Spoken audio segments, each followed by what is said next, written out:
शाम 7 बजे BJP office जाएंगे प्रधानमंत्री नरेंद्र मोदी, कार्यकर्ताओं को संबोधित करेंगे।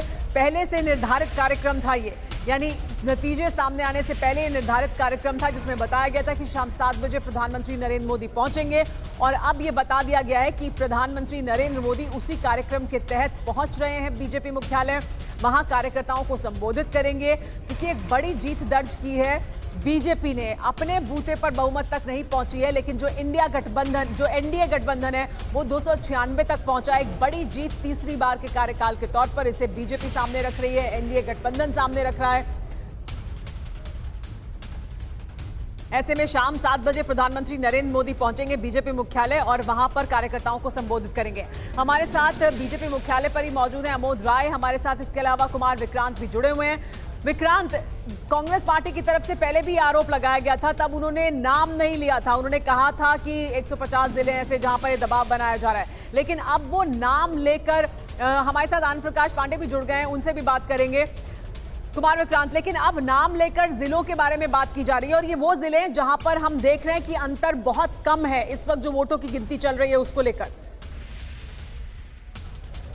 ये देखिए, सियासी दांवपेच है, दोनों तरफ से खेले जा रहे हैं। कांग्रेस पार्टी को लगता है कि वो कहीं पर भी चूकने ना पाए, इसलिए वो बयान दे रही है, चुनाव आयोग जा रही है, उसको लगता है कहीं से भी वो चूकने ना पाए, क्योंकि कांग्रेस की पहली रणनीति यही रही कि किसी कीमत पर बीजेपी अकेले दम पे बहुमत ना पाए, और ऐसा होता उसको दिख रहा है, इसीलिए उसके कार्यकर्ता खुश हैं। कांग्रेस के नेता कह रहे हैं कि प्रधानमंत्री मोदी को नैतिकता के आधार पर इस्तीफा दे देना चाहिए, उनको सरकार नहीं बनानी चाहिए। और अब से कुछ देर बाद मल्लिकार्जुन खड़गे कांग्रेस अध्यक्ष और कांग्रेस के पूर्व अध्यक्ष राहुल गांधी यहीं पर 5:30 बजे मीडिया से मुखातिब होंगे और प्रेस कॉन्फ्रेंस करेंगे, जिसमें वो क्या कहते हैं वो बड़ा अहम होगा। लेकिन निश्चित तौर पर कांग्रेस के कार्यकर्ता जो पिछले 10 सालों से बड़ी हार देख रहे थे, 44 सीटें फिर 52 सीटें, वो आंकड़ा जब 100 के करीब पहुंचता है और बीजेपी जो बार बार पूर्ण बहुमत पा रही थी वो पूर्ण बहुमत नहीं पाती है, तो निश्चित तौर पर कांग्रेस के कार्यकर्ता। तो विक्रांत, जैसे यहाँ प्रेस कॉन्फ्रेंस शुरू होगी वापस आपके पास आएंगे, प्रेस कॉन्फ्रेंस दिखाएंगे, क्योंकि आज हर कोई सुनना चाहेगा क्या कहना है राहुल गांधी को, क्या कहना है मल्लिकार्जुन खड़गे को। लेकिन अमोद राय हमारे साथ बने हुए हैं।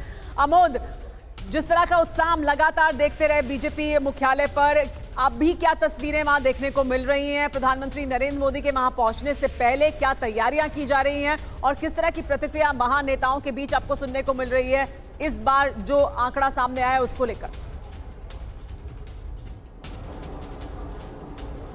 देखिए, बीजेपी में वैसे ही जश्न का माहौल है जैसा हमेशा रहता है, और आज भी ढोल नगाड़े फूल और माला हर तरह का जो जश्न होता है, यहाँ बीजेपी के जो झंडे हैं उसको लेकर कार्यकर्ता लड्डू बांटते हुए आपको दिख रहे हैं। लेकिन महत्वपूर्ण बात यह है कि बीजेपी जरूर कहीं ना कहीं उसके मन में एक मसोस है कि जो एक टारगेट रखा गया था उससे काफ़ी पीछे रही है। लेकिन साथ ही बीजेपी नेता इस बात को लेकर संतोष भी जता रहे हैं कि एनडीए की सरकार बन रही है, बनती दिख रही है। और साथ ही उनका ये भी कहना है कि एक ऐतिहासिक जीत भी आज मिली हुई है। उड़ीसा में बीजेपी पहली बार सरकार बनाने की स्थिति में पहुंचती हुई दिख रही है। तो ये तमाम ऐसे इशूज़ हैं जिसको लेकर कार्यकर्ता और नेता कहीं ना कहीं खुश हैं। लेकिन हाँ, उसमें दाग जरूर दिख रहा है कि जो एक टारगेट रखा गया था उस टारगेट से काफ़ी पीछे बीजेपी स्वयं को खड़ी पा रही है। तो इसका मलाल भी नेताओं के चेहरे पे देखने को मिल रहा है और कार्यकर्ता लेकिन उसको कोई इसका असर नहीं है। कार्यकर्ता देख रहा है कि सरकार बन रही है। जी हाँ, तीसरे टर्म में बड़ी जीत भी दर्ज की है, एनडीए गठबंधन बहुमत के आंकड़े के पार भी पहुंचा है और बड़ी जीत उन्हें आंध्र में मिली है, बड़ी जीत उन्हें ओडिशा में मिली है और ये अपने आप में नई और बड़ी उपलब्धियां हैं बीजेपी के लिए। तो जाहिर सी बात है वो उनके लिए उत्साह का मुकाम है।